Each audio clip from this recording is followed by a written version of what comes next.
Saudi Arabia, ஐக்கிய அரபு அமீரகம் ஆகிய இரு நாடுகளிடையே மோதல்கள் ஒவ்வொரு நாளும் வலுத்து வருகிறது. ஐக்கிய அரபு அமீரகத்தினுடைய திருட்டை கையும் களவுமாக சவுதி அரேபியா கண்டுபிடித்த நாளிலிருந்து அந்த நாட்டிற்கு எதிராக சவுதி அரேபியா பல்வேறு நகர்வுகளை நகர்த்தி வருகிறது. இந்த வளைகுடா பிராந்தியத்திலிருந்து கிட்டத்தட்ட ஒதுக்கி வைக்கப்பட்ட நிலையில எல்லா நாடுகளும் ஐக்கிய அரபு அமீரகத்தை ஒதுக்கி வைத்திருக்கக்கூடிய ஒரு நிலை தற்போது உருவாகியிருக்கிறது.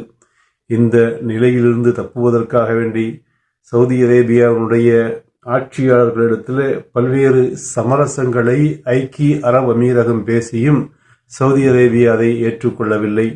தற்போது குவைத்தினுடைய அமீரை அணுகி மத்தியஸ்தம் செய்து வையுங்கள், எங்களுக்கும் சவுதி அரேபியாவுக்கும் இடையே உண்டான பிரச்சனைகளை தீர்த்து வையுங்கள் என்று கேட்டும் குவைத்தும் அதற்கு கையுறித்து விட்ட நிலையில இந்த பிராந்தியத்தில் வளைகுடா பிராந்தியத்தில் ஐக்கிய அரபு அமீரகம் தனிமைப்படுத்தப்பட்ட ஒரு நிலையில இருக்கிறது.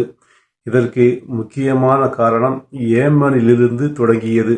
ஏமனிலே சவுதி அரேபியாவினுடைய கூட்டணியில் இருந்து கொண்டு சவுதி அரேபியாவிற்கு எதிரான கூட்டணியில் உள்ள அமைப்புகளுக்கு திருட்டுத்தனமாக ஆயுதங்களை வழங்கிய அந்த ஐக்கிய அரபு அமீரகத்தினுடைய செயலை சவுதி அரேபியா கண்டுபிடித்து 24 மணி நேரம் கெடு விதித்து ஏமனிலிருந்து ஐக்கிய அரபு அமீரகத்தை சவுதி அரேபியா வெளியேற்றியது. இந்த ஐக்கிய அரபு அமீரகம் ஏமனில் மட்டும் முஸ்லிம்களுக்கு மத்தியில குழப்பத்தை ஏற்படுத்தவில்லை, சூடானில் குழப்பத்தை ஏற்படுத்தி கொண்டிருக்கிறது, ஜிபூத்தியில் குழப்பத்தை ஏற்படுத்தி கொண்டிருக்கிறது, லிபியாவில் குழப்பத்தை ஏற்படுத்தி கொண்டிருக்கிறது, சோமாலியாவில் குழப்பத்தை ஏற்படுத்தி கொண்டிருக்கிறது.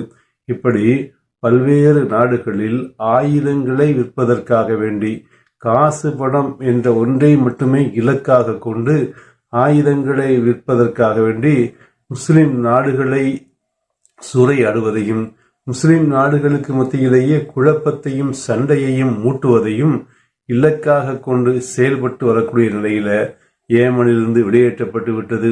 அது மாதிரி சூடானிலிருந்தும் இந்த ஐக்கிய அரபு அமீரக படைகளை வெளியேற்றுவதற்கு சூடானுடைய படையை இங்க சவுதி அரேபியாவே செலவு செய்து பலப்படுத்தி இருக்கிறது. அது மாதிரி சோமாலியா 2 நாடுகளாக அங்க ஏற்கனவே நடைபெற்று வந்த உள்நாட்டு போரின் போது அந்த உள்நாட்டில் போரில் ஈடுபட்டிருந்த சில குழுக்கள் சோமாலியாவினுடைய ஒரு சிறு பகுதியை பிடித்து வைத்துக் கொண்டு இது சோமாலி லேண்ட் என்று அறிவித்திருக்கிறது. அதற்கு பின்னணியிலும் ஐக்கிய அரபு அமீரகம் இருக்கிறது என்பதனால அந்த சோமாலியாவும் ஐக்கிய அரபு அமீரகத்திற்கு எதிராக நடவடிக்கைகளை எடுக்க ஆரம்பித்திருக்கிறது. இப்போது ரீசெண்டாக ஏமனை சேர்ந்த ஒரு பிரிவினைவாத தலைவரை சோமாலியாவினுடைய வான்வெளி வழியாக சோமாலியாவினுடைய அந்த ஏர்போர்ட்டை விமான நிலையத்தை பயன்படுத்தி ஐக்கிய அரபு அமீரகம் அபுதாபிக்கு கடத்தி சென்றது.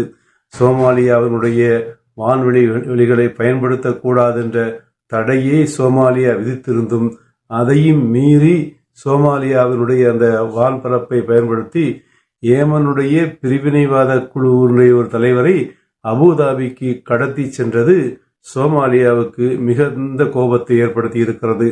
எங்களுடைய அனுமதி இல்லாமல், எங்களிடம் கேட்காமல், எங்களுக்கு எந்த முன்னறிவிப்பும் தராமல் நீங்கள் எங்களுடைய வான்வெளியை பயன்படுத்தியதை நாங்கள் ஏற்க முடியாது என்று சொன்னதோடு மட்டுமில்லாமல் இது எங்களுடைய நாட்டினுடைய இறையாண்மையை மீறிய செயலாகும் என்று சொல்லிவிட்டு தற்போது சோமாலியாவும் ஐக்கிய அரபு அமீரகத்துடனான எல்லாவித அந்த தொடர்புகளையும் எல்லாவித வர்த்தக ஒப்பந்தங்களை பாதுகாப்பு உள்ளிட்ட எல்லா துறையிலும் துறைமுகம் உள்ளிட்ட எல்லா துறையிலும் அந்த சோமாலியா ஐக்கிய அரபு அமீரகத்தோடு செய்திருந்த எல்லா ஒப்பந்தங்களையும் ரத்து செய்து கிட்டத்தட்ட ஐக்கிய அரபு அமீரகத்தினுடைய உறவையே முறித்திருக்கிறது.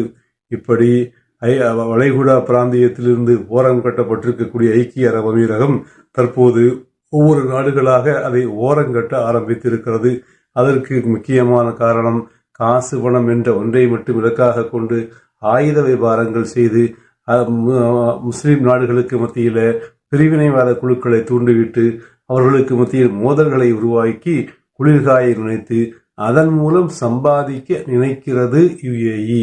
இப்படிப்பட்ட ஒரு தரங்கட்ட செயலில் அது இறங்கிய பிறகு அதனுடைய வீழ்ச்சியை இனி யாராலும் தடுக்க முடியாது என்பதுதான் உண்மை.